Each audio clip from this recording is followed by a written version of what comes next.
जब हम demand and supply topic की बात कर रहे थे तो सबसे पहले हमारे माइंड में एक क्वेश्चन चल रहा है, सर डिमांड क्या होता है। जब हमने इस टॉपिक को स्टार्ट किया तो कुछ सर्टेन एलिमेंट्स को हमने रिकॉल करना था, कुछ सर्टेन एलिमेंट हमें फाइंड आउट करने होते हैं। दैट पर्टिकुलर एलिमेंट अगर मिल जाते तो डिमांड है, अदरवाइज डिमांड नहीं है। मैंने आपको एक बच्चे का एग्जाम्पल दिया था। छोटा बच्चा घर से निकलता है, पॉकेट में 2-4 रुपए लेकर के शॉप के सामने पहुंचता है और उसके माइंड में क्या चल रहा होता है, एल्पलीबल, ठीक है, लालच आ लप लप, यस या नो। तो वो घर से पॉकेट में पैसे लेके रख करके निकल रहा है, दुकान पर पहुंच रहा है, क्या खरीदना है, एल्पलीबल खरीदना है। बात क्लियर। क्या उस एल्पलीबल का कोई प्राइस होगा? क्या उस बच्चे के अंदर वो इच्छा जाग रही है, वो बिलिंगनेस आ रहा है कि मुझे टॉफी खरीदना है?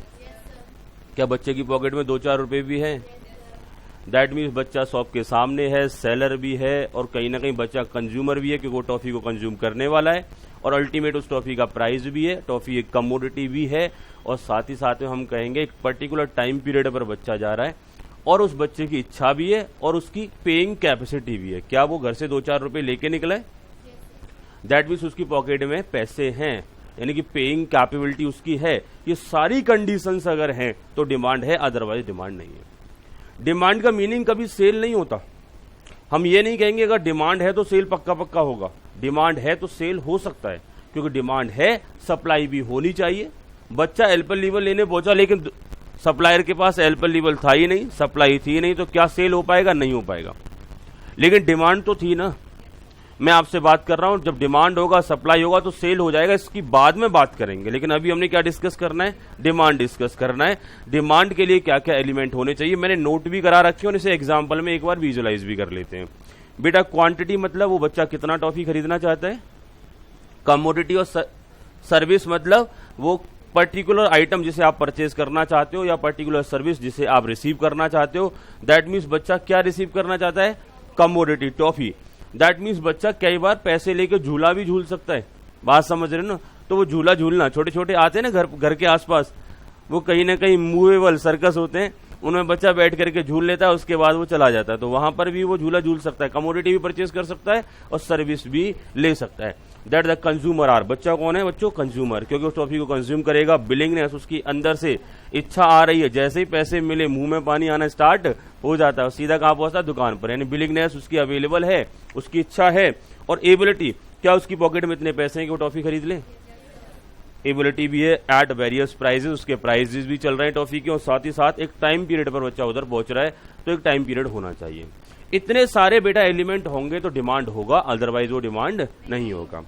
तो डिमांड को पहचानने के लिए आप क्या बोलोगे? डिमांड है या नहीं है? कि सर क्वांटिटी होना चाहिए, कमोडिटी होना चाहिए, कंज्यूमर होना चाहिए, बिलिंगनेस होनी चाहिए, एबिलिटी होनी चाहिए, वेरियस प्राइस होना चाहिए और एक टाइम पीरियड होना चाहिए, तो हमारी डिमांड होगी, अदरवाइज डिमांड नहीं होगी। इस सारी लाइंस को एक साथ कंबाइंड में जोड़ करके अगर बोला जाए तो यही डिमांड का डेफिनेशन बन जाता है, जो हम 11th क्लास में 12th क्लास में इसे रटा करते थे कि demand refer to quantity of commodity और service that the consumer are willing to purchase, able to purchase at various price during a particular time period. बड़ा लंबा सा गाना गा दिया करते थे, लिख भी दिया करते थे। तो वही सारी बातें हैं कि एलिमेंट्स अवेलेबल होंगे तो डिमांड है, अदरवाइज डिमांड नहीं है। Next, determinants of demand. इसकी जब मैं बात कर रहा था तो मैंने आपसे पहले यह समझाया था कि बेटा डिटर्मिनेंट होता क्या है।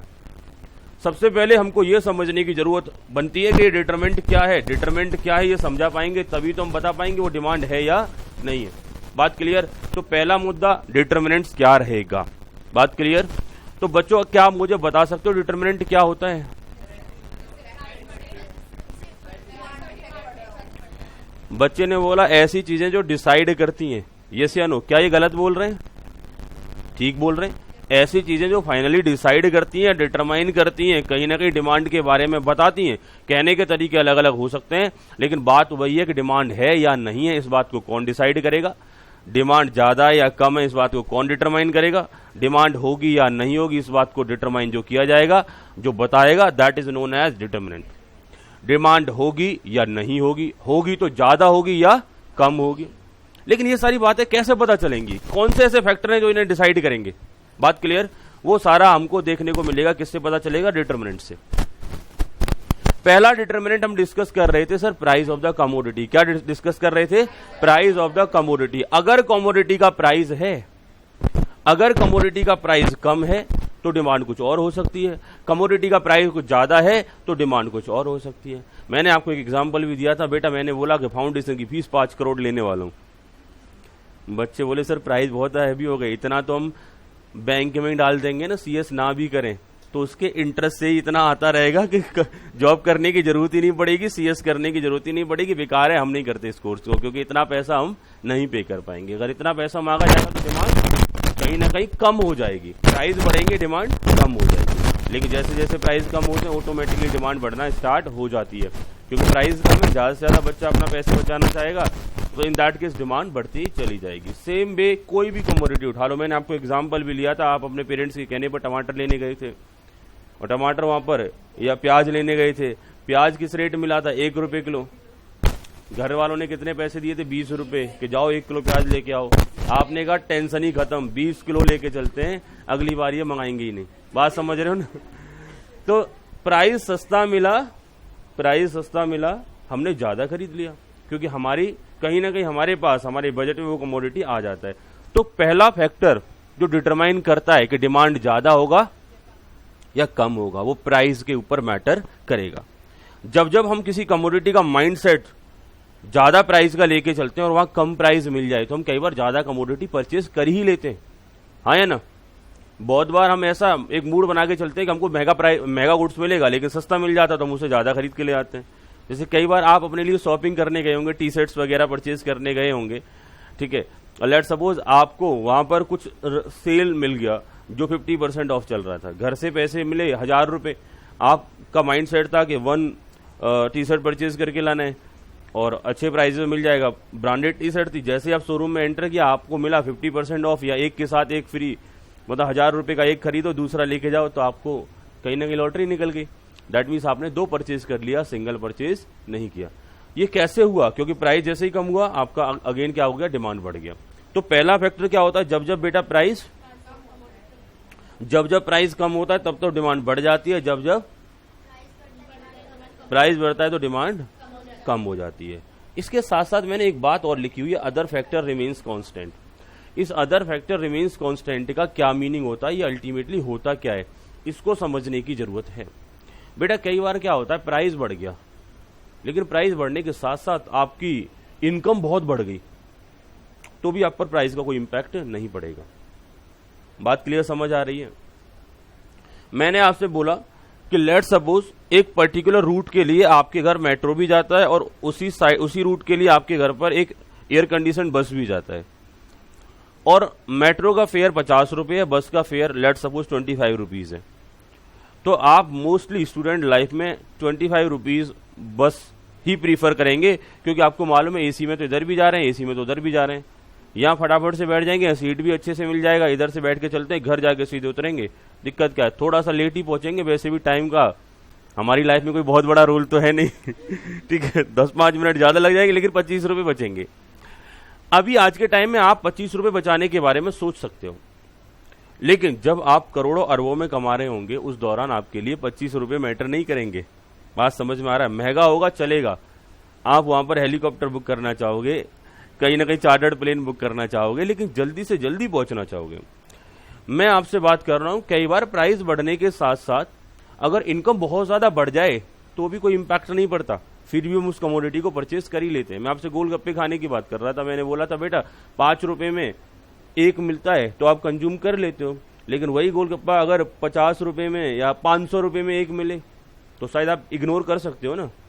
बट कहीं से लॉटरी लगी, कहीं से करोड़ों रुपए रास्ते में बैग रखा हुआ मिल गया आपको, उसे कोई लेने वाला नहीं था, आपने कहा आज तो पार्टी करेंगे, आज तो 500 रुपए क्या 5000 का भी एक गोलगप्पा अगर मिलेगा तो भी खाएंगे, हाँ या ना? बेटा अदर थिंग्स रिमेन्स कांस्टेंट का मतलब यह है कि अदर थिंग्स जैसी हैं वैसी रहनी चाहिए। उसके बाद हम प्राइस के इंपैक्ट को अगर कमोडिटी की डिमांड पर एनालाइज करेंगे तो वो 100% ये ट्रू साबित होगा, लेकिन अदर थिंग्स रिमेन्स कांस्टेंट। अगर मैं आपसे बात करूं बेटा टेस्ट एंड प्रीफरेंस को लेकर के, हमको कोई प्रोडक्ट अच्छा लगता है तो उसके प्राइस बढ़े या कम हो हम उसे कंज्यूम करेंगे, इस बात से कोई फर्क नहीं पड़ेगा। तो ये सारे फैक्टर किसमें आ जाते हैं, अदर थिंग्स में आ जाते हैं। जब हम प्राइस और डिमांड की बात कर रहे हैं तो सिर्फ प्राइस और डिमांड की बात करो, अदर थिंग्स की वजह से प्राइस और डिमांड पर इंपैक्ट नहीं पड़ना चाहिए। तो इसलिए हम बोल रहे हैं कि प्राइस का इंपैक्ट पड़ता है डिमांड पर, और that is the determinants of demand. पढ़ क्या रहे हैं बेटा हम यहां पर? और डिटर्मिनेंट का मीनिंग होता है कि डिमांड बढ़ भी सकता है, डिमांड कम भी हो सकता है। वो कौन कौन से कारण है, वो कौन कौन से रीजन है जिनकी वजह से डिमांड बढ़ सकता है या जिनकी वजह से डिमांड कम हो सकता है। क्लियर हो गया? तो पहला रीजन हमने फाइंड आउट किया प्राइस। दूसरा रीजन की अगर हम बात करेंगे, price of related goods. Second reason क्या रहेगा बच्चों? Price of related goods. Related goods भी दो तरीके के होते हैं, पहला रिलेटेड गुड सब्स्टिट्यूट, दूसरा कॉम्प्लीमेंट्री। सब्स्टिट्यूट की बात करते हैं goods use in place of other, और कॉम्प्लीमेंट्री की बात करते हैं गुड्स यूज साइमल्टेनियसली। यानी ऐसे गुड्स जो साथ साथ यूज होते हैं उन्हें बोला जाता है कॉम्प्लीमेंट्री, और ऐसे गुड्स जो कहीं ना कहीं एक की जगह पर दूसरा यूज किया जाता है, that is known as supplementary. आपने शोले मूवी देखी है बेटा? वो जय और बीरू साइमल्टेनियसली दोनों कॉम्प्लीमेंट्री थे एक दूसरे के, जहां जय वहीं बीरू।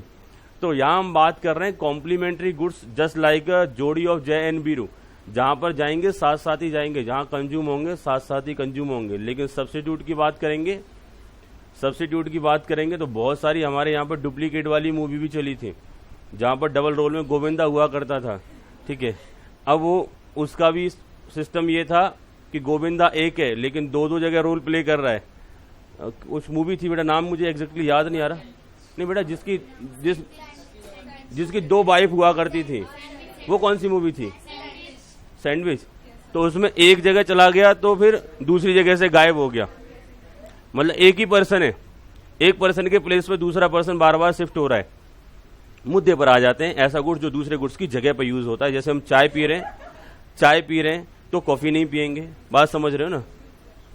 और कॉफी पी रहे हैं तो शायद चाय नहीं पियेंगे। जैसे हम कई बार गेस्ट से पूछते भी हैं कि चाय लोगे या कॉफी, तो वो ऐसे बोलते हैं चाय भी ले आओ कॉफी भी ले आओ। ठीक है, दोनों ही ले आओ, हाँ है ना? दैट मीन्स चाय और कॉफी दोनों सब्स्टिट्यूट है, क्योंकि दोनों एक साथ कंज्यूम नहीं हो सकते। बेटा ध्यान से सुनो, भावनाओं में मत बह जाए करो। मैं एग्जाम्पल देता हूं समझाने के लिए, लेकिन आप उससे वापस लौट के आ जाए करो। पहली बात, मैंने बोला चाय पियोगे या कॉफी, आपने कहा दोनों पी लेंगे सर, दोनों ही ले आओ। क्या ऐसे कोई बोलता है क्या? चाय बोलेंगे या कॉफी? मैंने बोला चाय लोगे या नमकीन? ठीक है क्या आपको मेरा स्टेटमेंट गलत लग रहा है? आप बोलोगे कि दोनों ही लेंगे, बिना दोनों के काम कैसे चलेगा? खाली चाय पियेंगे तो जाप बन जाएगा खामखा, कुछ ना कुछ नमकीन बिस्किट तो चाहिए ना उसके साथ। तो मैंने बोला चाय और नमकीन दोनों कॉम्प्लीमेंट्री हो गए, साथ साथ चलेंगे, लेकिन चाय और कॉफी साथ साथ नहीं चलेंगे, सब्स्टिट्यूट हो गए। तो सब्स्टिट्यूट गुड्स की बात करेंगे, goods used in place of other, complementary दोनों साइमल्टेनियसली यूज होंगे ही होंगे। तो बेटा सब्स्टिट्यूट और कॉम्प्लीमेंट्री की बात कर रहे थे, अब हम बात कर रहे हैं कि कॉम्प्लीमेंट्री गुड्स की डिमांड और उसके रिलेटेड गुड्स के प्राइस का आपस में क्या रिलेशन होता है। हमने बोला था पहला फैक्टर होगा price of the goods, price of the goods से भी डिमांड पर इंपैक्ट पड़ता है। दूसरा फैक्टर हम बात करेंगे प्राइस ऑफ सब्स्टिट्यूट से भी, प्राइस ऑफ सब्स्टिट्यूट से भी प्रोडक्ट की डिमांड पर फर्क पड़ता है, और प्राइस ऑफ कॉम्प्लीमेंट्री गुड्स से भी कहीं ना कहीं डिमांड पर फर्क पड़ता है। बेटा दो बातों में बहुत ही थिन डिफरेंस है, बहुत ही बारीक सा डिफरेंस है, बाद में कंफ्यूज हो सकते हो। बड़े ध्यान से सुन लेना, टॉपिक बड़ा आसान है। मैंने क्या बोला कि गुड्स के प्राइस से उसी गुड्स की डिमांड पर फर्क पड़ता है, पहली बात। तो यहां पर कारण क्या था? गुड्स का प्राइस। पहला डिटरमिनेंट क्या होगा? गुड्स का प्राइस। दूसरा डिटरमिनेंट सब्स्टिट्यूट गुड्स के प्राइस से इस गुड्स की डिमांड पर फर्क पड़ता है। इसके प्राइस से अब बात नहीं कर रहे हैं, इसके सब्स्टिट्यूट गुड्स और उसके भी प्राइस से इस गुड्स की डिमांड पर फर्क पड़ता है। मैं आपसे बात कर रहा हूं, अगर चाय के प्राइस लैक्स में हो जाएं, एक कप चाय 1 लाख रुपए की पड़े, तो चाय पियोगे? क्या पियोगे? बच्चे कह रहे हैं सर कॉफी सस्ती पड़ रही है, कॉफी पीना स्टार्ट कर देंगे, कलर तो एक जैसा ही है। तो बेसिकली चाय की अगर प्राइजेस बढ़े तो डिमांड पर किस पर इंपैक्ट पड़ा? कॉफी की डिमांड पर इंपैक्ट यहां पर पड़ जाता है। बात समझ रहे हो? यानी कि चाय के प्राइस बहुत ज्यादा बढ़ रहे हैं तो चाय को छोड़ करके लोग किस पर शिफ्ट कर रहे हैं? कॉफी पे। भाई कॉफी के प्राइस में तो कोई चेंज नहीं आ रहा ना, किसके प्राइस में चेंज आ रहा है? सब्स्टिट्यूट गुड्स के प्राइस में चेंज आ रहा है। बात क्लियर? लेकिन कुछ गुड्स तो कॉम्प्लीमेंट्री भी होते हैं। जैसे बाइक के प्राइस बहुत डाउन हुए, तो बहुत ज्यादा बाइक खरीदी जाएंगी, ज्यादा बाइक खरीदी जाएंगी तो डीजल पेट्रोल की डिमांड बढ़ेगी या नहीं बढ़ेगी? पेट्रोल की डिमांड बढ़ जाएगी। तो बाइक के प्राइस सस्ते हुए लेकिन डिमांड किसकी बढ़ रही है? पेट्रोल की। मतलब भाई बाइक के प्राइस सस्ते हुए, बाइक की डिमांड पर इंपैक्ट पड़ना चाहिए, ये पेट्रोल की डिमांड पर इंपैक्ट क्यों पड़ रहा है? क्योंकि बाइक और पेट्रोल दोनों कॉम्प्लीमेंट्री है। तो अब तक क्या कंक्लूजन निकाला हमने कि सर प्रोडक्ट के खुद के प्राइस से भी डिमांड पर इंपैक्ट पड़ता है। पहली बात, प्रोडक्ट के खुद के प्राइस से भी डिमांड पर इंपैक्ट पड़ता है, और उसी प्रोडक्ट के रिलेटेड गुड्स के प्राइस से भी डिमांड पर इंपैक्ट पड़ता है। और रिलेटेड गुड्स कितने तरीके के होते हैं? दो तरीके के, एक होता है सब्स्टिट्यूट, दूसरा होता है कॉम्प्लीमेंट्री। एक होता है सब्स्टिट्यूट, दूसरा होता है कॉम्प्लीमेंट्री। एक कौन सा होता है? दूसरा कॉम्प्लीमेंट्री। तो सब्स्टिट्यूट गुड्स के प्राइस से भी डिमांड पर फर्क पड़ता है, कॉम्प्लीमेंट्री गुड्स के प्राइस से भी डिमांड पर फर्क पड़ता है। बात क्लियर? अब दिक्कत वाली बात यह है कि सब्स्टिट्यूट गुड्स के प्राइस से डिमांड पर कैसा फर्क पड़ता है? क्या सब्स्टिट्यूट गुड्स के प्राइस बढ़ने पर डिमांड बढ़ जाती है? क्या सब्स्टिट्यूट गुड्स के प्राइस गिरने पर डिमांड कम हो जाती है? ये एनालाइज करना है कि प्राइस पड़ता तो है लेकिन कैसे पड़ता है। मैं आपसे पूछ रहा हूं, सिंपल सी बात है, फैक्ट पर ना जाए, सिर्फ एग्जांपल से विजुअलाइज करें। बेटा चाय के प्राइस बहुत ज्यादा बढ़ रहे हैं, तो चाय का सब्स्टिट्यूट क्या हुआ? कॉफी की डिमांड बढ़ेगी या कम होगी? बढ़ेगी। तो इधर चाय का प्राइस बढ़ा, उधर चाय का कॉफी का डिमांड बढ़ गया। तो एक गुड्स के प्राइस बढ़ रहे हैं तो उसके सब्स्टिट्यूट की डिमांड बढ़ रही है, तो कैसा रिलेशन? पॉजिटिव। और अगर चाय के प्राइस बहुत ज्यादा गिर जाएंगे तो जो कॉफी पीने वाले हैं वो सारे किस पर शिफ्ट हो जाएंगे? चाय पर। तो कॉफी की डिमांड गिर जाएगी ना। तो चाय के प्राइस गिरे, उधर कॉफी की डिमांड गिरी। बात क्लियर, समझ आ गया? तो दैट मीन्स चाय और कॉफी कैसे गुड्स रहे? और एक सब्स्टिट्यूट का प्राइस बढ़ता है तो दूसरे सब्स्टिट्यूट की डिमांड बढ़ जाती है, एक सब्स्टिट्यूट का प्राइस गिरता है तो दूसरे सब्स्टिट्यूट की डिमांड गिर जाती है। कोई दिक्कत रहेगी यहां तक? आगे हम बात कर ले कॉम्प्लीमेंट्री की। कॉम्प्लीमेंट्री जब गुड्स की बात करते हैं तो bike and petrol is the best example. हमने बोला बाइक के प्राइस बहुत कम हो गए, क्या बाइक के प्राइस कम होने पर बाइक की डिमांड बढ़ेगी? और जब बाइक की डिमांड बढ़ेगी तो उसका कॉम्प्लीमेंट्री डीजल पेट्रोल उनकी डिमांड बढ़ेगी। हाँ या ना? क्लियर हो गया? तो बाइक के प्राइस बेटा कम हुए, और बाइक के प्राइस जब कम हुए तो कहीं ना कहीं बाइक की डिमांड बहुत बढ़ी, लेकिन उसके कॉम्प्लीमेंट्री गुड्स की भी डिमांड बढ़ गई। तो बाइक और पेट्रोल कैसा गुड्स है? कॉम्प्लीमेंट्री गुड्स है। और कॉम्प्लीमेंट्री गुड्स का एग्जाम्पल हमारा क्या बता रहा है कि जब जब कॉम्प्लीमेंट्री गुड्स के प्राइस गिरते हैं तो उसके सब्स्टिट्यूट की डिमांड बढ़ जाती है। बात क्लियर? उसके कॉम्प्लीमेंट्री गुड्स की डिमांड बढ़ जाती है। और जब जब किसी पर्टिकुलर कॉम्प्लीमेंट्री गुड्स के प्राइस बढ़ेंगे, बहुत ज्यादा बढ़ेंगे, ठीक है, तो उसके अदर गुड्स की, उससे रिलेटेड गुड्स की, उसके कॉम्प्लीमेंट्री गुड्स की डिमांड गिर जाएगी। जैसे हम बाइक के प्राइस बहुत बढ़ा दें, बहुत ज्यादा बढ़ा दें, करोड़ों में कर दें, तो बाइक की खरीद डिमांड कम हो जाएगी, और जब बाइक की खरीद कम हो जाएगी तो डीजल पेट्रोल कम यूज होगा, ऑटोमेटिकली डीजल पेट्रोल की डिमांड क्या हो जाएगी? कम हो जाएगी। बात समझ में आ रहा है? कोई दिक्कत रहेगी बेटा यहां तक? तो हमने पहला पॉइंट बोला था price of the goods affect करते हैं डिमांड को, दूसरा बोला price of related goods affect करते हैं डिमांड को। Price of the related goods में भी दो तरीके के गुड्स होते हैं, दो तरीके के गुड्स होते हैं। पहला वन, फर्स्ट वन इज, दूसरा सब्स्टिट्यूट की बात करेंगे, रिलेशन पॉजिटिव या नेगेटिव, और कॉम्प्लीमेंट्री की बात करेंगे, नेगेटिव या इनवर्स रिलेशन। बात क्लियर? और बेटा जब जब पॉजिटिव रिलेशन बनता है तो डायग्राम कैसे बनता है? अपवर्ड राइजिंग, और जब नेगेटिव रिलेशन होता है डायग्राम डाउनवर्ड स्लोपिंग। इस टाइप का एक डायग्राम आपका बन जाता है। कोई दिक्कत रहेगी बच्चों?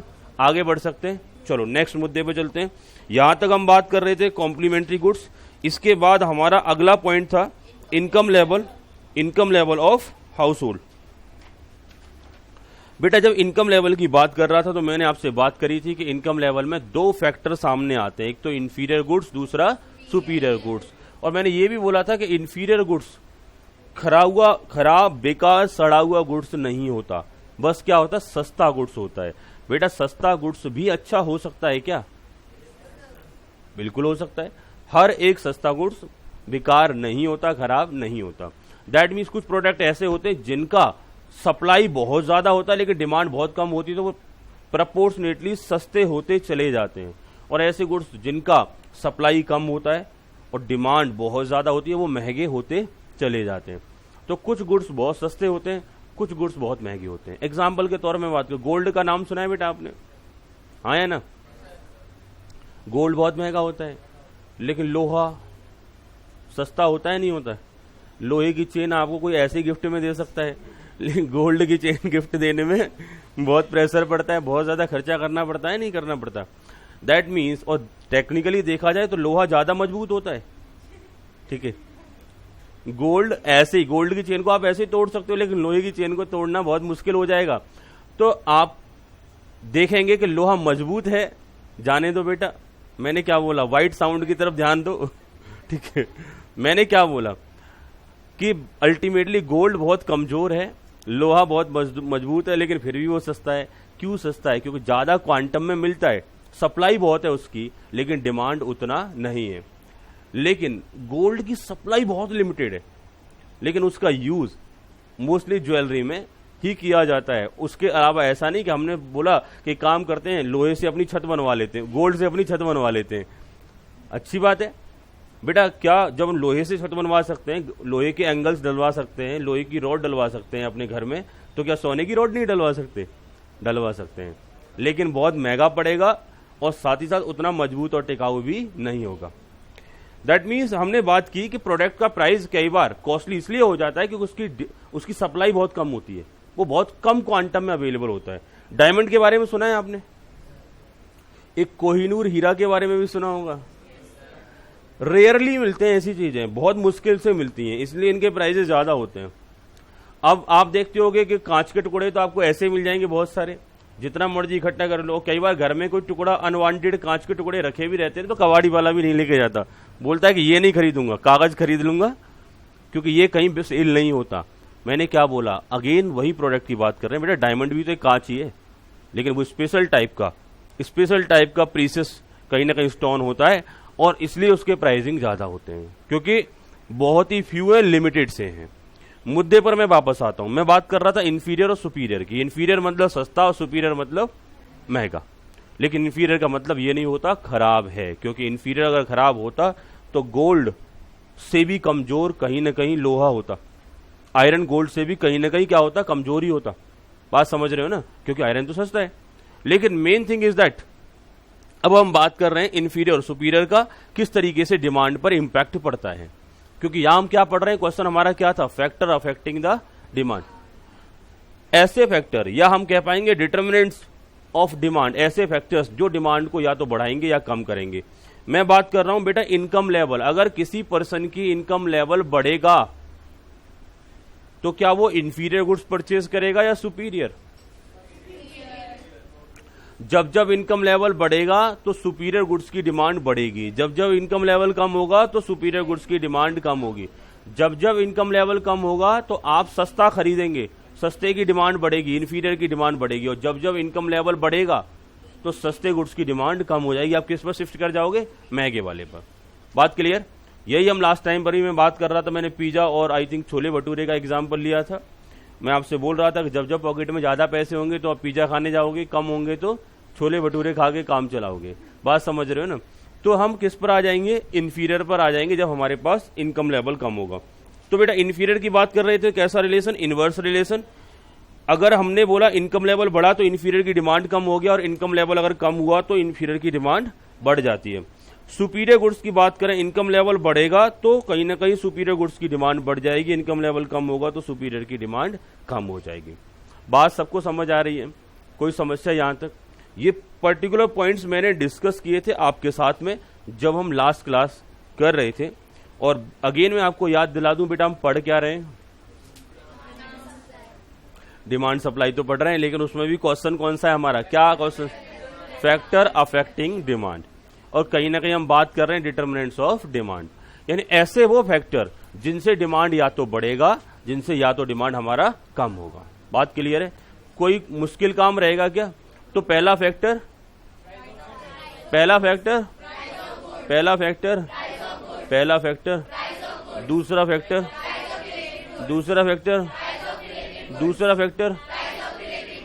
फैक्टर और प्राइस ऑफ रिलेटेड गुड्स में भी कौन कौन से फैक्टर? कॉम्प्लीमेंट्री एंड और तीसरा फैक्टर इनकम लेवल को हम एनालाइज करेंगे for superior goods and inferior goods. बात क्लियर? तो अब तक हमने ओनली 3 फैक्टर्स डिस्कस किए। पहला प्राइस ऑफ द गुड्स, दूसरा price of the related goods, तीसरा income level of household. और पहले हमने पढ़ा था कि ये डिमांड होती क्या है, बस यही अब तक इस चैप्टर में डिस्कस किया है। बात क्लियर? आगे बढ़े, इसी थ्योरी को आगे बढ़ा लेते हैं। कुछ अदर फैक्टर्स की मैं आपके साथ में बात कर लेता हूं। चलो बेटा, नेक्स्ट फैक्टर नोट करो, taste and preference. Point number 4।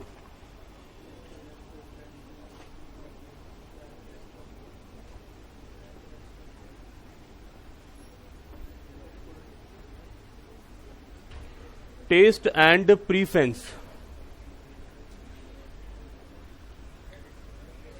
बेटा बहुत से पर्सन्स को आपने देखा होगा, गुटखा खाते रहते हैं, तंबाकू खाते रहते हैं। देखा है नहीं देखा? हाँ जी, बहुत सारे पर्सन्स को आपने गुटखा और तंबाकू खाते हुए देखा होगा। और अगर रियलिटी में आपको उसका स्मेल भी एक बार को आ गया ना, तो एक झटका सा लगता है माइंड को, सीधा पता नहीं ये क्या हो गया। लेकिन कुछ पर्सन्स को आदत होती है, उसके बिना काम नहीं चलता।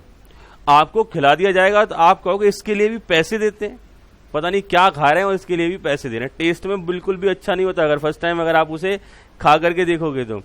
लेकिन अगर आदत बन गई तो फिर उसको बार बार कंज्यूम करना होगा, बिना उसके आपका खाना भी नहीं पचेगा। तो मेन थिंग इज दैट कई बार जब टेस्ट कहीं हमें अच्छा लगने लगता है तो फिर उसके बाद हम ये नहीं देखते कि वो प्रोडक्ट हमारे लिए हेल्थफुल है या नहीं है, काम का है या नहीं है, हम उसे कॉन्टिन्यूस कंज्यूम करते हैं। आदत वाली बात हो जाती है। तो इसे बोला जाता है बच्चों, टेस्ट लग जाना, हम उधर फिर प्राइस पर इंपैक्ट नहीं पड़ेगा। आप कितने भी उनके प्राइसेस बढ़ा लो, कभी भी कोई पर्सन अपोज नहीं करेगा। जिसको अच्छा लगता है उसे अच्छा लगेगा ही लगेगा। बात क्लियर? बहुत सारे आइटम्स है, जैसे लिख करके प्राइसेस की हम बात कर लें। बेटा बिस्लरी की एक बोतल कितने रुपए की आती होगी? और कहीं ना कहीं क्या वो बोतल है बेटा, क्या वो जो बोतल होती है बिस्लरी की, दैट पर्टिकुलर बोतल हेल्थफुल होती है? उसे पियोगे कहीं ना कहीं हमारा शरीर ज्यादातर पानी से बना होता है, आपके लिए कहीं ना कहीं फायदा ही करेगा। 1 केजी मिल्क बेटा कितने रुपए का आता है?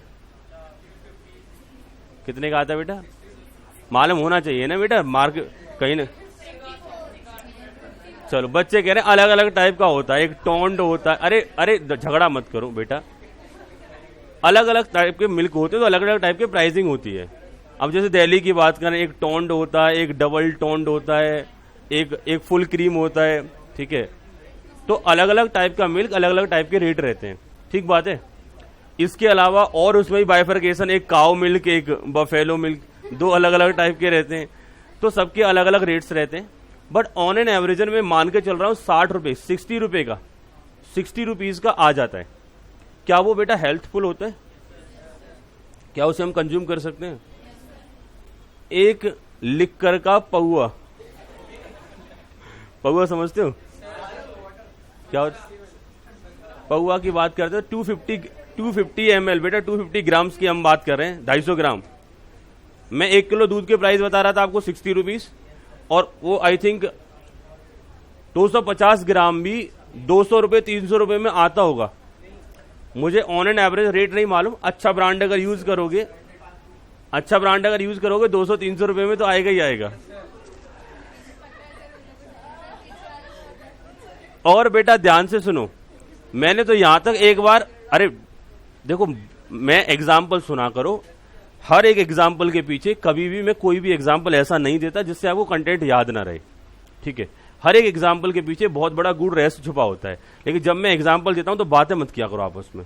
एग्जाम्पल आपको मिलेगा, आप दूसरे को समझा पाएंगे, ठीक है। ये थोड़ी है कि कंटेंट ही सीखना है, एग्जाम्पल देना भी सीखना है जिससे आप बेटर तरीके से समझा सकें। स्वामी विवेकानंद जी के बारे में सुना है आपने? स्वामी विवेकानंद जी की कैपेसिटी बहुत ज्यादा थी। एक बार कंटेंट को देख लिया, उसे रिटेन कर लिया करते थे, बहुत ज्यादा कंसंट्रेट थे।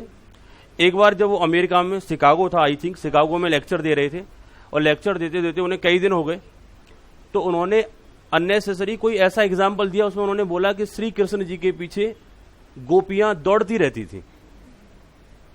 अब इसका जस्टिफिकेशन कि क्यों, रीजन भी तो होता है ना।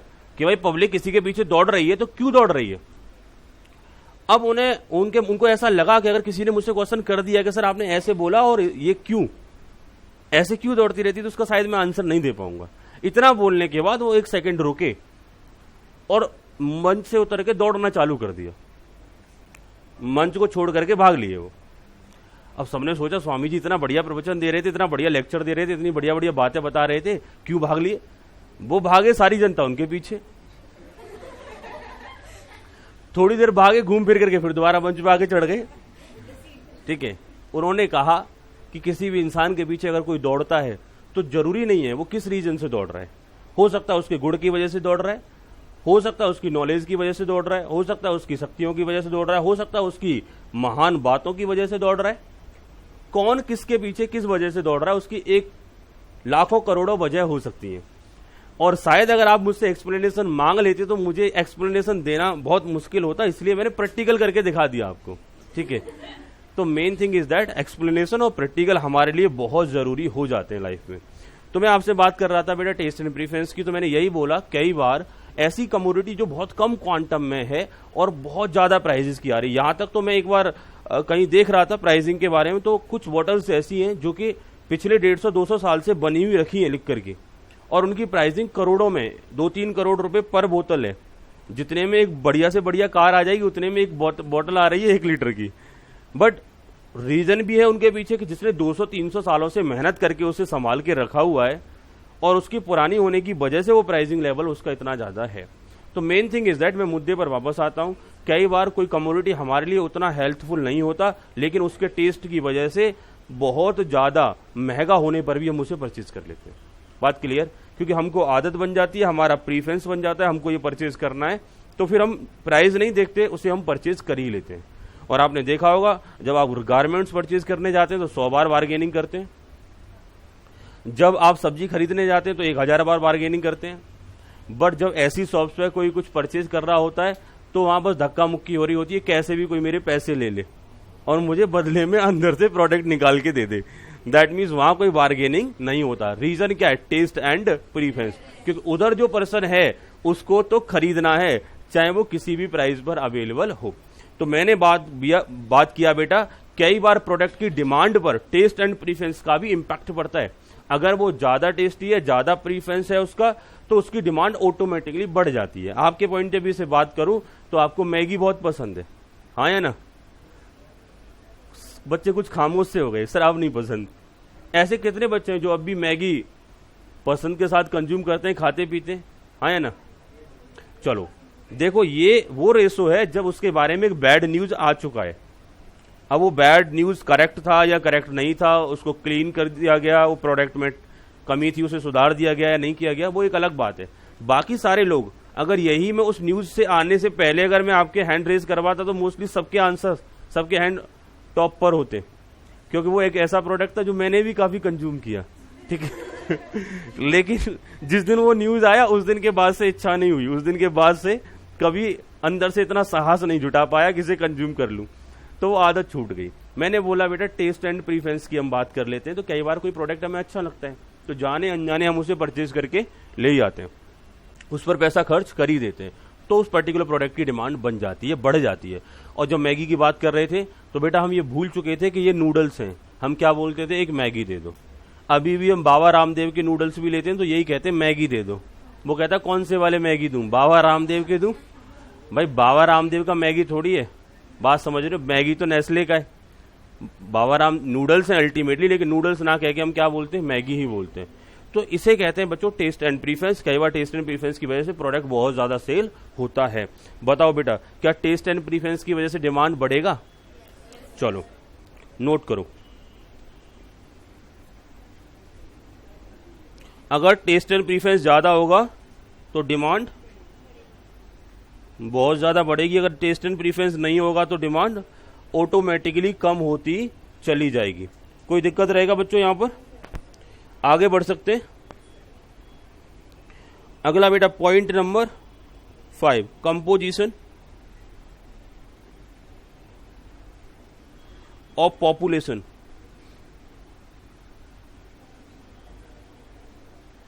बेटा कंपोजिशन का मीनिंग समझते हो?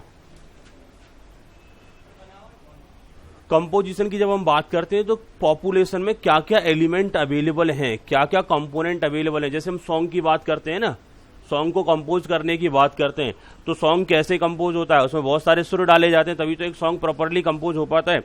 तो मैं वही आपसे बात करने वाला हूं बच्चों, कंपोजिशन ऑफ पॉपुलेशन। एक पॉपुलेशन की जो कंपोजिशन है वो किस तरीके से वर्कआउट करती है, दैट मीन्स उसमें जैसा पॉपुलेशन रहेगा वैसे ही प्रोडक्ट का डिमांड बनता रहेगा। फॉर एग्जाम्पल, जैसे दिल्ली में यंगस्टर्स की पॉपुलेशन बहुत ज्यादा है, यहाँ ऑल ओवर इंडिया से यंग बच्चा आता है, या तो स्टडी कर रहा होता है या जॉब कर रहा होता है, तो यहाँ डिमांड बेटा कैसी बनती है, ऐसे क्लॉथ्स की डिमांड बन जाती है जो यंगस्टर्स के ही क्लॉथ होते हैं। आप किसी भी मार्केट में चले जाना, 90% प्रोडक्ट आपको यंगस्टर एज का ही मिलेगा, छोटे बच्चों का नहीं मिलेगा और बड़े बुजुर्ग का नहीं मिलेगा। क्यों? क्योंकि सबको मालूम है डिमांड ही किसकी ज्यादा है, यंग प्रोडक्ट्स की डिमांड ज्यादा है। कपड़े भी खरीदने आएंगे तो यंगस्टर्स ही खरीदने आएंगे, तो हम वही वाला प्रोडक्ट रखते हैं, ऐसा प्रोडक्ट नहीं रखेंगे जो यहाँ सेल ही नहीं होता। तो मैंने क्या बोला, कंपोजिशन ऑफ पॉपुलेशन, जैसी पॉपुलेशन वैसे ही प्रोडक्ट की डिमांड। बेटा लक्ष्मीनगर की बात करें तो यहाँ कैसी पॉपुलेशन घूमती है, स्टूडेंट पॉपुलेशन। और जो स्टूडेंट पॉपुलेशन होता है तो आप देखोगे हर दूसरी तीसरी दुकान बुक स्टोर की शॉप मिलेगा, कहीं ना कहीं हर एक बिल्डिंग में 2-4 कोचिंग जरूर मिलेंगे। तो जैसा डिमांड वैसा ही प्रोडक्ट कहीं ना कहीं सेल होना स्टार्ट हो जाता है। तो अल्टीमेटली कंपोजिशन ऑफ पॉपुलेशन के अकॉर्डिंगली डिमांड बनती है और उसी पर्टिकुलर प्रोडक्ट की डिमांड बढ़ जाती है। कोई दिक्कत रहेगी यहां तक? आगे बढ़ सकते हैं? चलो जी, नेक्स्ट पॉइंट नंबर 6 नोट करो बच्चों, एजुकेशन ऑफ पीपल। बेटा जैसे पर्सन्स होंगे, एजुकेटेड होंगे तो कुछ ऐसे प्रोडक्ट की डिमांड बढ़ेगी जो उनसे रिलेटेड है, और अनएजुकेटेड होंगे तो कुछ ऐसे प्रोडक्ट की डिमांड कम हो सकती है जो दैट पर्टिकुलर सेगमेंट से रिलेटेड नहीं है। फॉर एग्जाम्पल, अगर अनएजुकेटेड हैं एक सोसाइटी में, सारे पर्सन अनएजुकेटेड है, तो वहां पर पेन पेंसिल्स की जरूरत पड़ेगी क्या? वहां किसी को पेन पेंसिल की डिमांड रेज हो जाएगी किसी के सामने जाकर के, क्योंकि लिखना तो किसी को भी नहीं है, तो पेन पेंसिल की डिमांड क्यों बनेगी? बात क्लियर? लेकिन अगर किसी सोसाइटी में मोस्टली एजुकेटेड पर्सन्स रहते हैं तो वहां इन चीजों की स्टेशनरीज की डिमांड बढ़ जाएगी। तो हमारा कैसे पर्सन्स रहते हैं हमारी सोसाइटी में, उसके बेसिस पर भी डिमांड हमारा बढ़ता है या डिमांड हमारा रेज होता है। प्रोफेशनल्स अगर रहते हैं किसी सोसाइटी में तो हो सकता है वहां पर सूट्स टाई ऐसे प्रोडक्ट्स की डिमांड बढ़ जाए, क्योंकि हो सकता है उन्हें कहीं ना कहीं जॉब पर जाना पड़ता हो एमएनसी में, तो वहां का ड्रेस कोड हो कि आपने प्रॉपर टाई लगा के आना है या कोई प्रॉपर कलर का आपने ब्लेजर वगैरह डाल के आना है। ऐसी कुछ डिमांड आपकी, ऐसी कुछ उनकी रिक्वायरमेंट्स हो सकती हैं। मैं वही बात कर रहा हूं, जैसा बेटा पर्सन्स रहेंगे, जैसा उनका एजुकेशन लेवल रहेगा, उनसे रिलेटेड प्रोडक्ट की डिमांड बढ़ जाएगी। कोई दिक्कत रहेगी? आगे बढ़ सकते हैं? चलो नेक्स्ट रहेगा वेदर सिचुएशन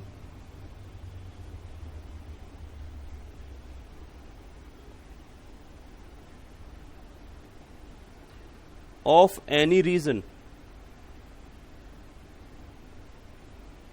बेटा किसी एरिया में कोई पर्टिकुलर टाइप का वेदर है, मौसम है, ठंड ज्यादा पड़ती है तो वहां वूलन क्लॉथ्स की डिमांड बढ़ जाएगी। अगर ठंड कम पड़ती है तो, गर्मी ज्यादा पड़ती है तो कहीं ना कहीं कॉटन क्लॉथ्स की डिमांड बढ़ेगी। तो कॉटन क्लॉथ्स की डिमांड बढ़ेगी, जहां ज्यादा गर्मी पड़ता है, जहां ज्यादा ठंड पड़ता है, तो वहां क्या होगा, वूलन क्लॉथ्स की डिमांड ऑटोमेटिकली बढ़ जाएगी। तो ये हम बात करेंगे, जैसा वेदर सिचुएशन होगा अकॉर्डिंगली वहां पर पॉपुलेशन की जो पॉपुलेशन को प्रोडक्ट की डिमांड पर इंपैक्ट पड़ता है। जहां बारिश ज्यादा पड़ती है वहां छाता की डिमांड बहुत ज्यादा रहती है। वो ईच एंड एवरी पर्सन अपने बैग में छोटा सा छाता डाल के चलता ही चलता है कि पता नहीं कब बारिश हो जाए, लेकिन हमारे यहाँ बारिश देखने को नसीब नहीं होती। तो हम बारिश के मौसम में भी टेंशन फ्री चलते हैं, छाता कभी किसी को याद नहीं आता।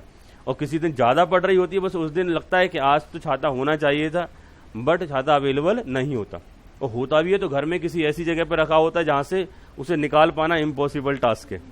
हमने बात किया बेटा weather situation of any region, जैसा वेदर अकॉर्डिंगली वैसे प्रोडक्ट की डिमांड बन जाती है। Next size of population.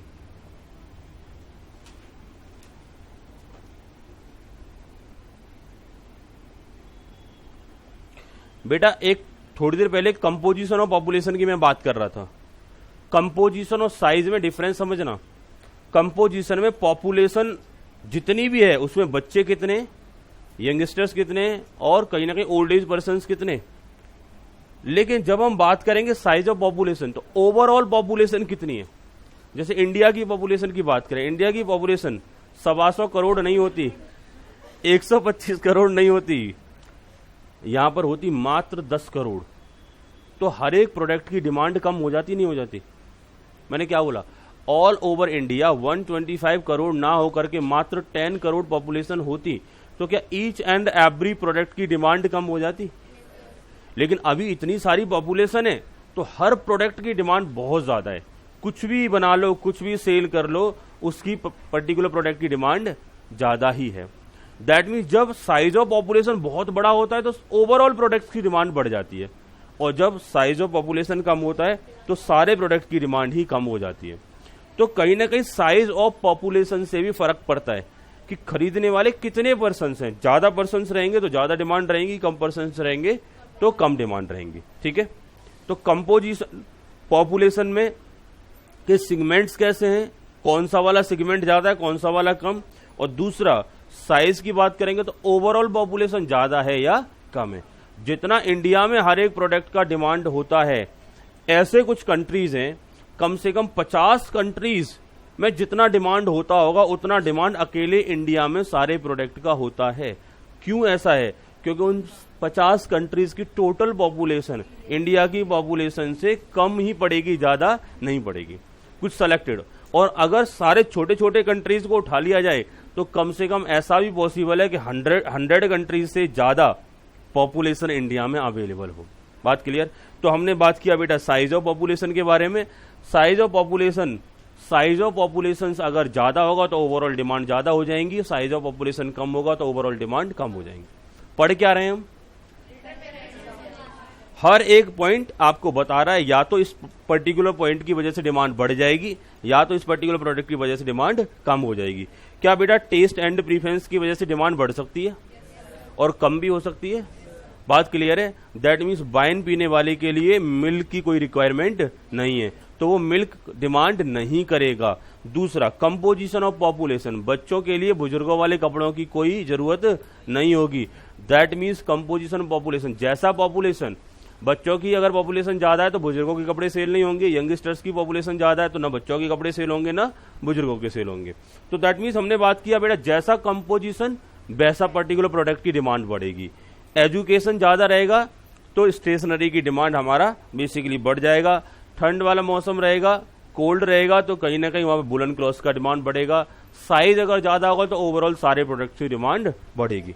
तो हर एक फैक्टर आपको बता रहा है कि या तो प्रोडक्ट की डिमांड कम हो जाएगी या तो प्रोडक्ट की डिमांड बढ़ जाएगी। और अगला है बेटा एडवर्टाइजमेंट।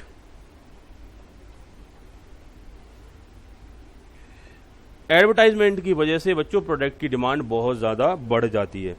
जैसे हम बात करते हैं कोक एंड पेप्सी का एडवर्टाइजमेंट आप देखते होंगे, मोस्टली बड़े सारे एड जो आते हैं उनमें से ज्यादातर एड कोक एंड पेप्सी के ही आ रहे होते हैं। कभी कोई एक्टर पहाड़ से छलांग लगा रहा है, कभी कोई अंदर से कुएं में से डायरेक्ट बाहर की तरफ निकल रहा है कोक या पेप्सी को लेकर के, ऐसे ऐड देखने को मिलते हैं।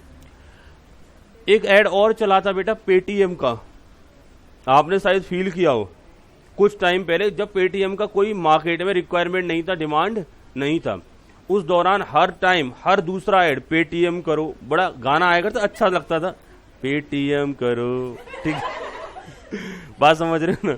तो बड़ा अच्छा सा लगता था, ये करना क्या है इसमें ये समझ नहीं आ रहा। बेटा ऐसा ऐड सुना या नहीं सुना।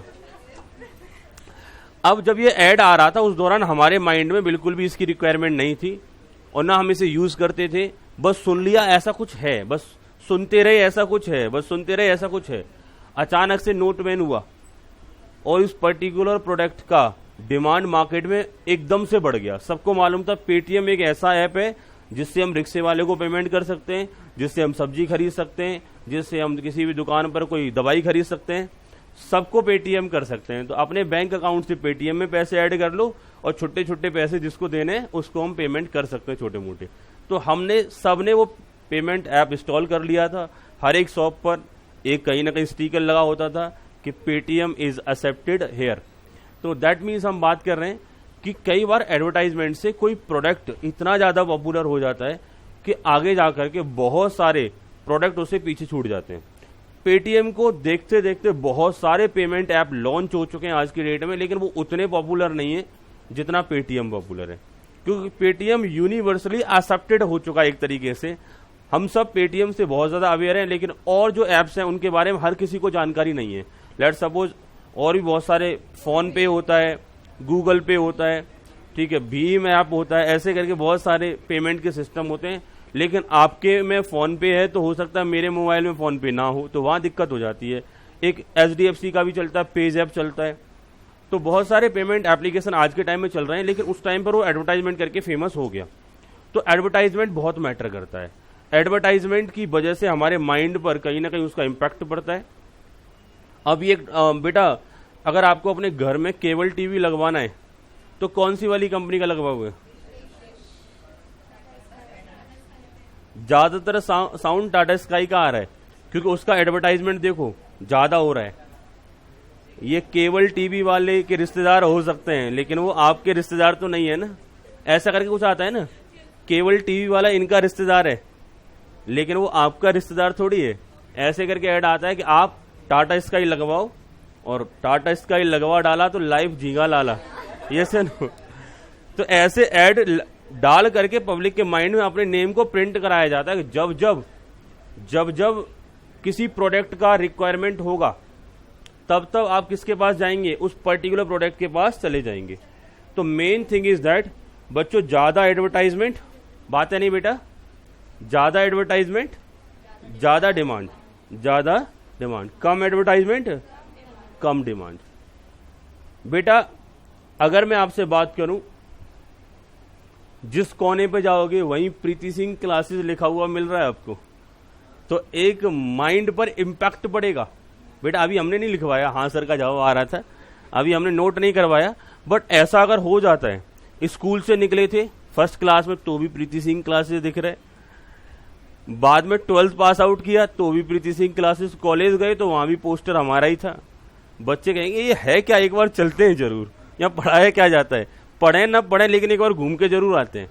एडवर्टाइजमेंट का बहुत इंपैक्ट पड़ जाता है। हम ज्यादा एडवर्टाइजमेंट कराएंगे तो कई बार एडवर्टाइजमेंट की वजह से ही सिर्फ गुडविल बढ़ जाता है, एडवर्टाइजमेंट की वजह से ही प्रोडक्ट ज्यादा सेल होने लगता है, प्रोडक्ट में दम हो या ना हो।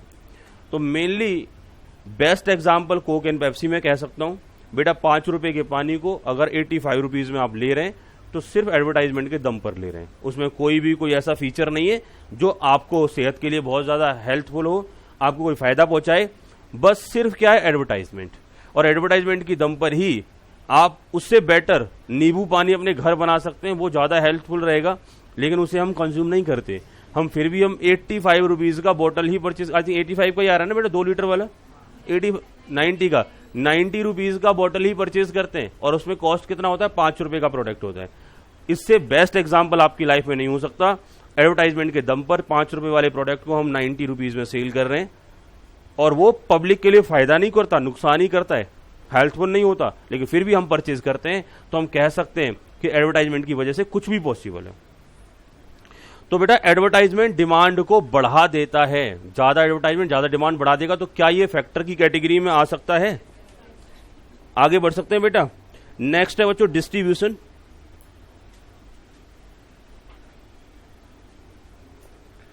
Of income, distribution of income. Distribution of income, बेटा what is the meaning of distribution of income? क्या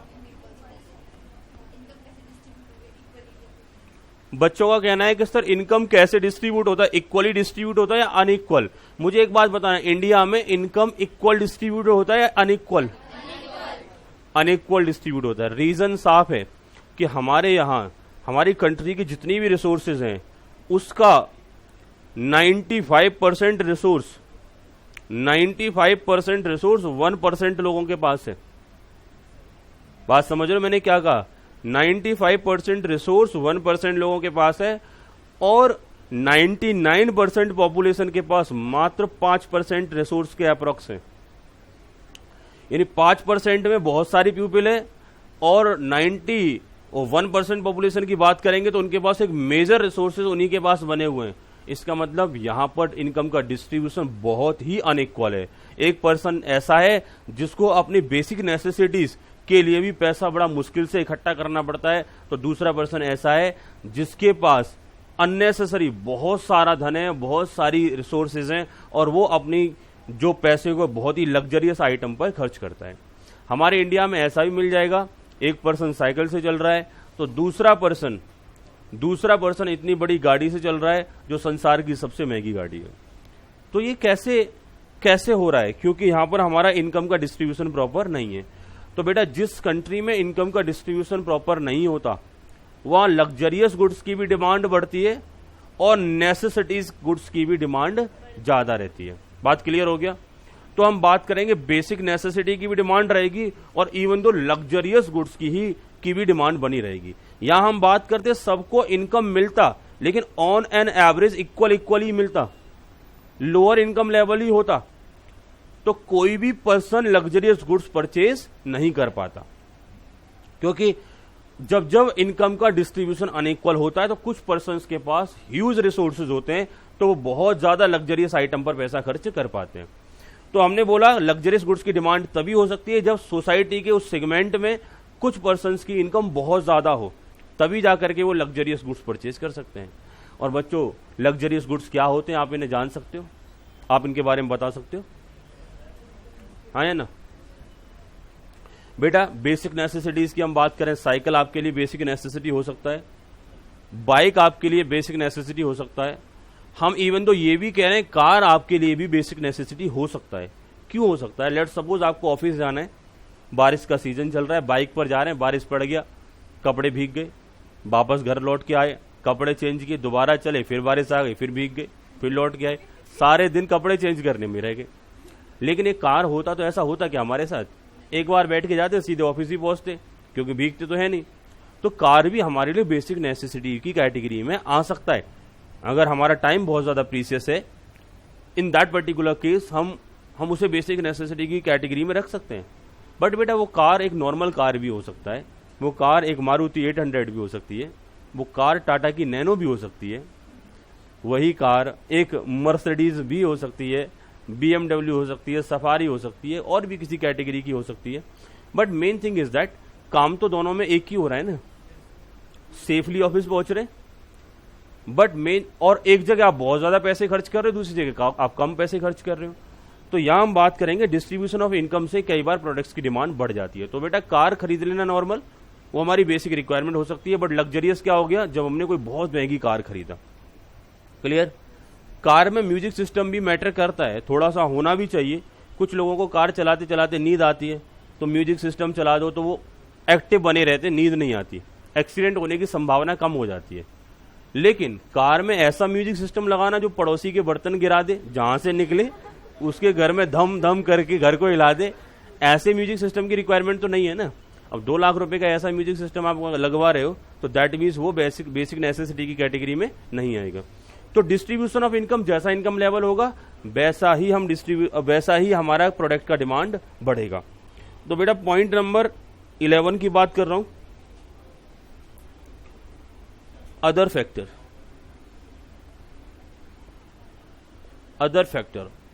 अब ये अदर फैक्टर में और भी लाखों करोड़ों फैक्टर्स आ सकते हैं जिनकी वजह से प्रोडक्ट की डिमांड बढ़ जाती है या प्रोडक्ट की डिमांड कम हो जाती है। बच्चों, कहीं पर झगड़ा हो गया तो झगड़े में क्या होगा? ईंट पत्थर फेंकने की जरूरत पड़ेगी, हाँ या ना? बच्चे बोले सर क्या क्या सिखा रहे हो आप? बेटा, मैं प्रैक्टिकल एग्जांपल दे रहा हूं डिमांड का। लेट सपोज दो गुटों में टकराव हो गया, 4-5 घर इधर हो गए, 4-5 घर इधर हो गए, 20-25 लोग इधर हो गए, 20-25 उधर हो गए। अब क्या करेंगे ये लोग? अब पहले तो ओरल कम्युनिकेशन हो रहा था खतरनाक वाला, जब ओरल से बात नहीं बनी तो इधर से पत्थर फेंकना चालू हो गए। तो बेटा, पत्थर जब फेंकेंगे तो पत्थर की भी डिमांड बन रही है, नहीं? और डिमांड तो मिट्टी की भी हो सकती है। घर बनवा रहे हैं, बहुत सारी मिट्टी की डिमांड हो जाएगी, बहुत सारा मिट्टी उसमें डलवाना पड़ेगा। लेकिन अगर हम घर नहीं बनवा रहे हैं तो मिट्टी की डिमांड होगी क्या? बात समझ में आएगा?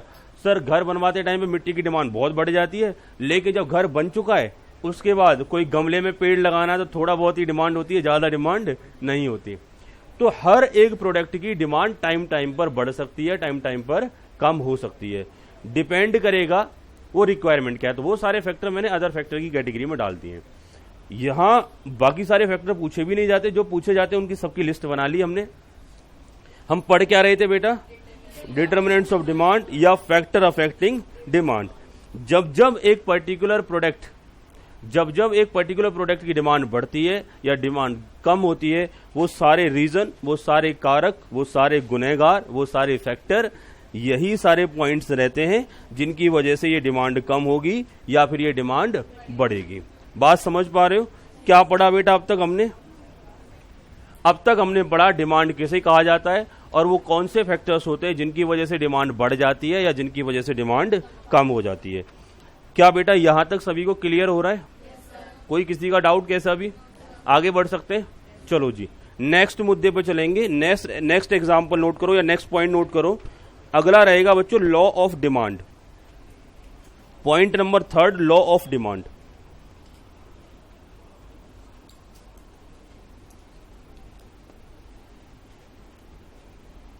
Law of demand.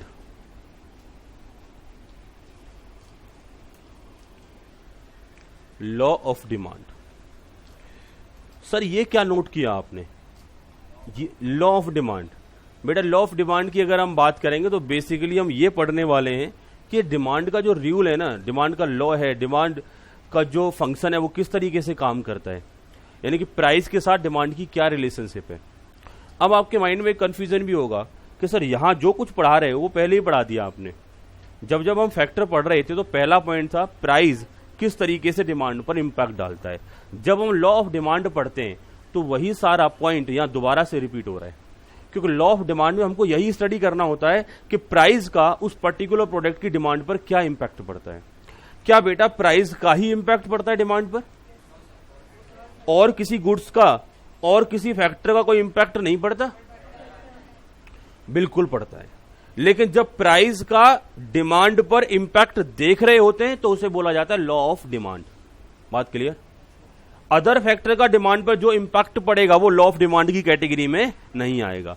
बेटा अब तक कितने तरीके के फैक्टर हो गए? फैक्टर हो गए 2 तरीके के।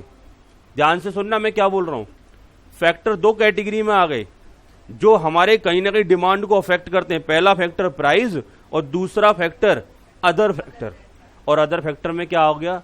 Price of related goods, income level of household, taste and preference, composition of population, size of population, advertisement, other factor, distribution of income, other factor etcetera.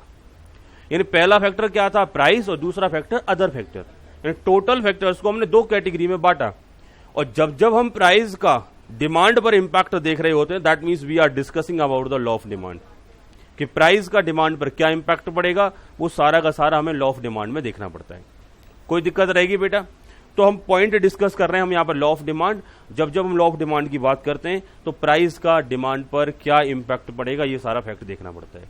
लेकिन प्राइस का डिमांड पर impact अगर हम देख रहे हैं तो हम बोलते हैं कि देखो जी ये जो अदर फैक्टर है ना, ये जैसे हैं वैसे रहने चाहिए, इनमें कोई चेंज नहीं आना चाहिए। तभी तो पता चल पाएगा प्राइस का डिमांड पर इंपैक्ट पड़ रहा है। बात समझ में आ रही है? बेटा प्राइस जो जितना था उतना ही रहा, लेकिन ठंड बढ़ी और वूलन क्लॉथ की डिमांड बढ़ गई। हम क्या कह रहे हैं कि देखो प्राइस तो कांस्टेंट है लेकिन फिर भी डिमांड बढ़े जा रहा है, ये तो लॉ फेल हो गया।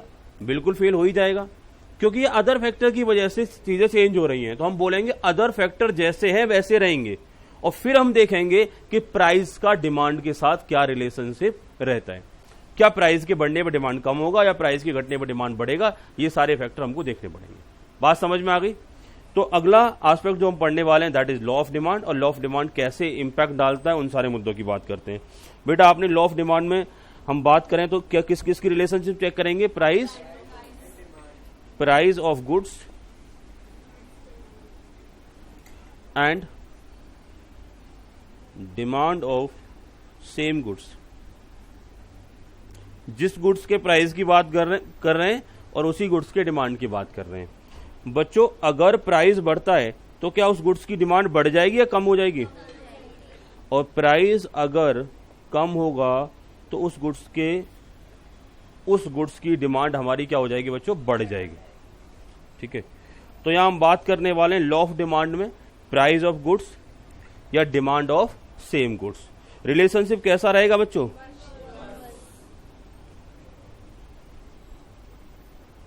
या इसी को क्या बोलेंगे? Negative relationship. क्या बोल रहे हैं बच्चों इसको? इनवर्स रिलेशनशिप, या इसी को बोल के चल रहे हैं हम negative relationship.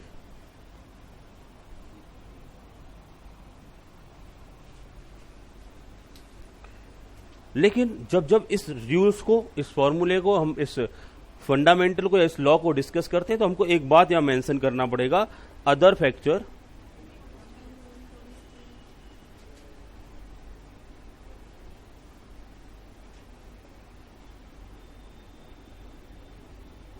Other factor remains constant, यानी कि बाकी सारे फैक्टर रिमेन्स कांस्टेंट रहेंगे, जैसे हैं वैसे ही रहेंगे। बेटा इसका प्यारा सा कोई दूसरा नाम रख दें हम? बोलो बच्चों, क्या अदर फैक्टर रिमेन्स कांस्टेंट का कुछ दूसरा नाम रख सकते हैं क्या? सेटिरस पेरिवस बोल दिया करें इसे आगे से। बोलो बच्चों बोलो, सेटिरस पेरिवस बोल दिया करें इसे। अच्छा, अदर फैक्टर रिमेन्स कांस्टेंट को सेटिरस पेरिवस बोलने में दिक्कत क्या है? प्यार से बुलाया करेंगे सेटिरस पेरिवस, इसका मतलब क्या है? Other factor remains constant. कोई दिक्कत रहेगी? चलो जी, इसका नामकरण कर देते हैं। आज के बाद इसे हम बेसिकली सेटिरस पेरिवस भी टाइम टाइम पर बुला लेंगे, ठीक है। लेकिन ये सेटिरस पेरिवस कंप्लीट लॉ को नहीं बुलाएंगे, किसको बुलाएंगे? Other factor remains constant.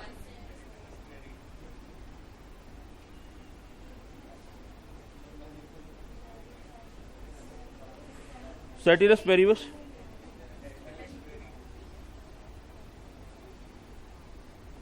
ठीक है बेटा। आगे बढ़े तो हमने लॉ ऑफ डिमांड या डिस्कस किया। लॉ ऑफ डिमांड की हम बात कर रहे थे, इनवर्स रिलेशनशिप रहेगा, और जब जब हम इनवर्स रिलेशनशिप की बात करेंगे तो हम बोल सकते हैं नेगेटिव रिलेशनशिप। इसका हमारा डिमांड कब कैसा बनेगा? मैंने बोला था अगर इनवर्स रिलेशनशिप होगा तो इसका डायग्राम डाउनवर्ड स्लोपिंग बनेगा। बच्चे कह रहे हैं सर डाउनवर्ड स्लोपिंग में जरा इनवर्स रिलेशनशिप होता है या नहीं होता, इसे एक बार मुझे कन्वे करके बता दो। तो ये बेटा होता है बाई एक्सिस, ये होता है एक्स एक्सिस, ये होता है जीरो ओरिजिन बोला जाता है जिसे। बाई एक्सिस पे होता है हमारा प्राइस ऑफ गुड्स, और इधर होता है डिमांड। एक्स एक्सिस पर डिमांड की अगर हम बात करेंगे 1000, 100, 200, 300, 400, 500, 600, इस टाइप से स्केल पर डिमांड बढ़ता चला जाएगा। ये प्राइस है 5 रुपये, 10 रुपये, 15 रुपये, 20 रुपये, 25 रुपये, 30 रुपये, 5, 10, 15, 20, 25, 30 एटसेट्रा। बेटा 20 रुपए का प्राइस अगर हमारा चल रहा है ऑन एन एवरेजन, तो डिमांड हमारा बेसिकली अभी कितना चल रहा है?